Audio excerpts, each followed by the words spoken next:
Hello fellow Star Citizens. I've noticed that there were a lot of questions about how does power and heat and such work exactly in Star Citizen. Now, they both work by the pipe system, and in this video I will explain how the pipe system works, and I will go in more detail about power. The heat system works pretty similar to this, so if you understand power you will probably also understand heat. Since this will be my first video, I'm sorry about the quality by the way, I'm still learning, I will tell you about myself. So, I am a student of engineering, to be precise a student of aviation engineering, and in this game I will also focus most heavily on the engineering aspect of the game, because that is what I would like to do the most. And on this channel I will mostly discuss and explain the game mechanics, such as in this video the pipe mechanics and mostly the power mechanics, but I will also, for example, explain the differences between different companies, because different companies in this game will produce different types of weapons, shields, engines, coolers, and such. So I will explain the differences between them, the advantages, the disadvantages, in which case which one is better for which role, and your playing style and everything like that. So you can take this channel as a good source of modifying your own ship. If you like to be a hobbyist that can tune its own ships to its own needs, then this channel would be a good start. At least I hope it will be.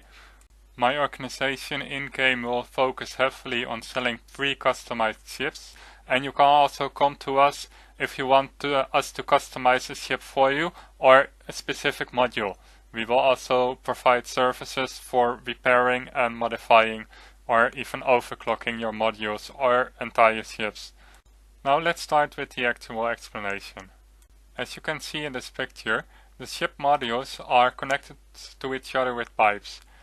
This picture is taken from the official Star Citizen website. I will post a link in the description for the article. Because this picture was not on its own, there was a whole article with it about engineering, which is really interesting to read. One of the easiest modules to show the effect is the weapons, because you can fire the weapons on command and you can control how much power you draw with your weapons by shooting more or less weapons and using weapons that require a lot of power or weapons that don't require a lot of power. So in this video I will mostly explain it by the way of weapons, but I will also use my shields. I do not use my thrusters because it's hard to use your thrusters in a controlled manner so that every test is exactly the same. But obviously thrusters do require a lot of power and produce a lot of heat. Also note that the power plant itself also generates heat the more power it generates. So even if some module does not generate a lot of heat on its own, if it requires power, it will still generate heat by the way of the power plant, because the power plant will need to produce more electricity and therefore generate more heat. As most of you probably already know, is that you cannot continuously fire your weapons. So there are limits to how much power your weapon can use. But it is more complicated than just a simple limit, and it's more like there are two different types of limits. There is the internal limit of the module itself and also an external limit, and I will explain the difference to you. I have recorded some footage in-game that I will show later in this video, but before I do that I will give you an example of an illustration that kinda explains my point in a different way. So let's say for example you have two different animals and they need to drink, and you have two different sources of water that they can drink from. The sources of water are like the external limit, and they are a bucket of water and a swimming pool of water. And the animals that need to drink are a mouse and an elephant. Now, of course, if the mouse needs to drink, it doesn't really matter if it drinks from the bucket or from the swimming pool, because either way it will have plenty of water to drink from. It will not deplete the bucket at any rate, because a mouse is just way too small to make a dent in the bucket. But on the other hand, the elephant, if it drinks from the bucket, it will instantly empty the bucket because there is just not nearly enough water in it. But the swimming pool is of course more than large enough. But of course, if you have a large group of elephants, then even the swimming pool will not be enough anymore. So how exactly does this relate to the weapons and energy system in Star Citizen? Well, let me explain. For this demonstration, I will use the F-7C-M Anvil Super Hornet spacecraft, and the loadout will be 6 Omni Sky 6 from Ammon and Reese Company.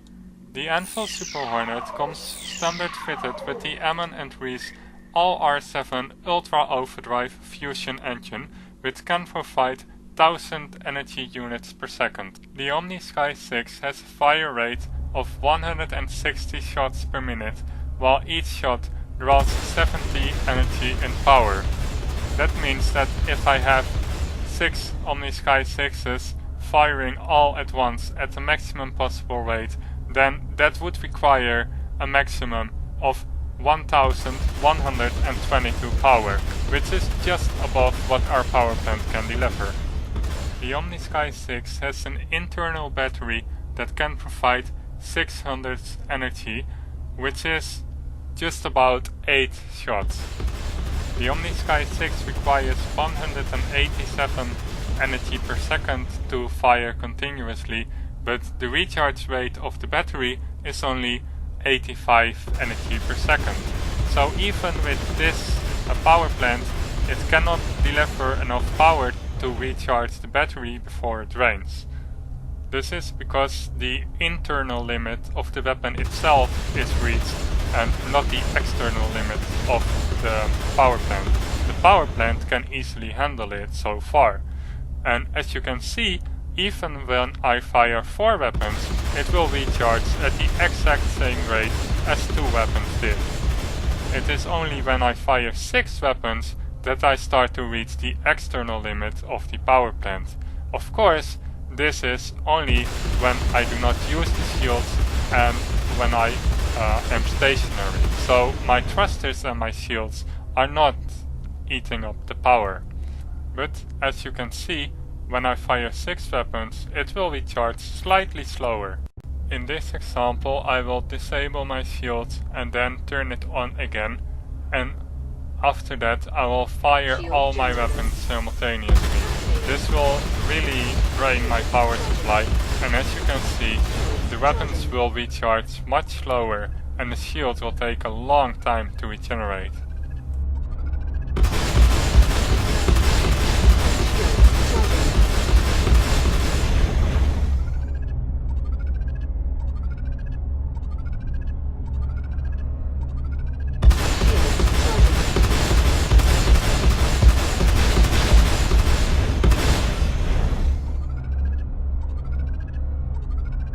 Shields charging.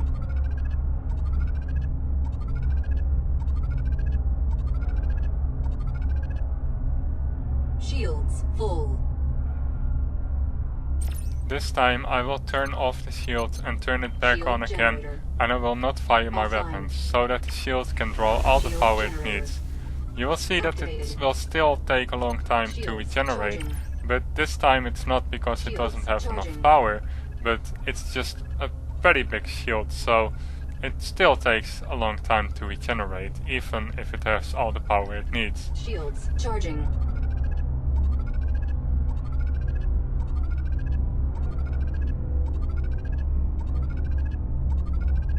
Shields charging.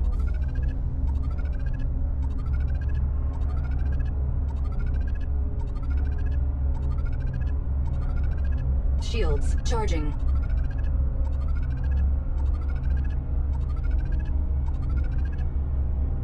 Shields full. Now I will show you the effects of equipping a smaller engine.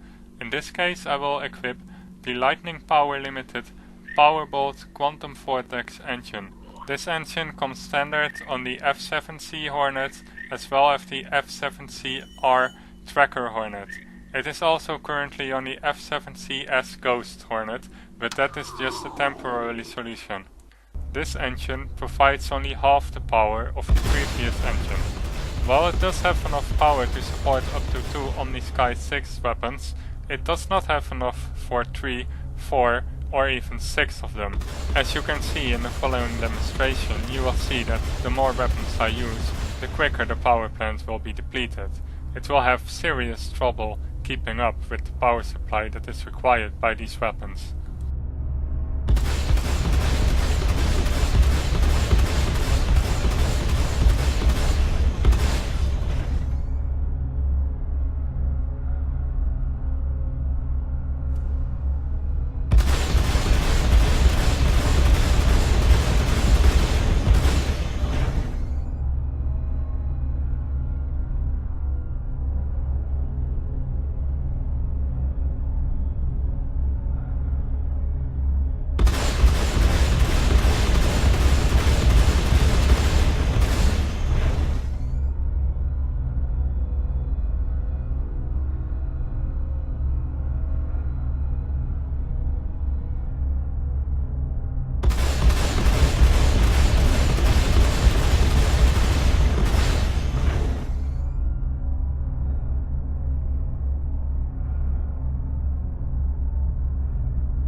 Now I will power down the shield and power it back up again and show you how long it takes to regenerate.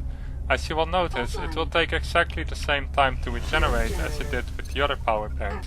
That is because this time the shield is limited by its own internal battery and not by the power plant, because even this smaller power plant can supply enough power to regenerate the shield, on its own of course, because once other modules are involved, then maybe it doesn't have enough energy anymore. Shields charging.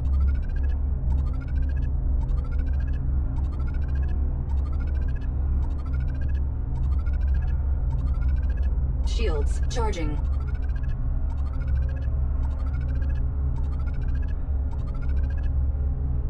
Shields full.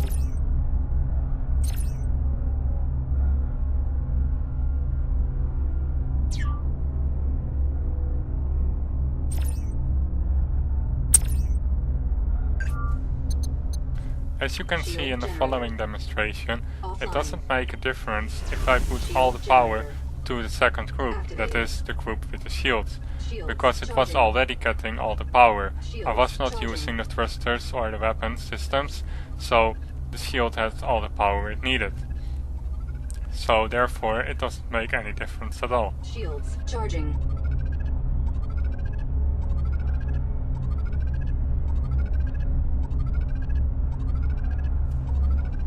Shields charging.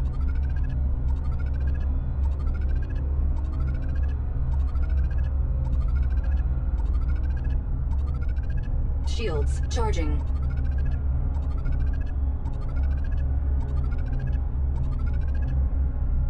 Shields full. This time I will do the same experiment, however, I will still leave all the power Shield to the generator. shields, and Offline. I will simultaneously fire my weapons and see if that makes any difference. Charging. As you can see, it will not do any difference because my shield has priority on all the power. Therefore, my weapons will just simply stop to regenerate. Once the batteries of the weapons are depleted, they will not be able to fire at all. And they will only really slowly regenerate because only the surplus power is going to the weapons. And the surplus power is really low. But there is still some surplus power because this power plant can deliver enough energy to reach the internal limit of the shields and then have a little bit left over to supply energy for other devices. So therefore the weapons will in fact regenerate, just very slowly. In the next demonstration I will do exactly the opposite. I will give priority power to the weapons and fire my weapons while my shield will try to regenerate. As you can see, when I fire my weapons, the shield will not regenerate at all because the weapons require so much power that the power supply cannot keep up with the weapons, even if the shield is not regenerating. Therefore there is no surplus energy at all, and therefore the shields will not get any energy at all because the weapons have priority. If I stop firing my weapons for a while and allow them some time to regenerate their batteries, then after the batteries are fully regenerated, the shield will also start to regenerate. But as soon as I start firing a few shots, they will first regenerate the batteries of the weapons before resuming the regeneration of the shields. I hope you enjoyed this explanation and I hope you learned something today, and please provide any feedback in the comments to improve my videos.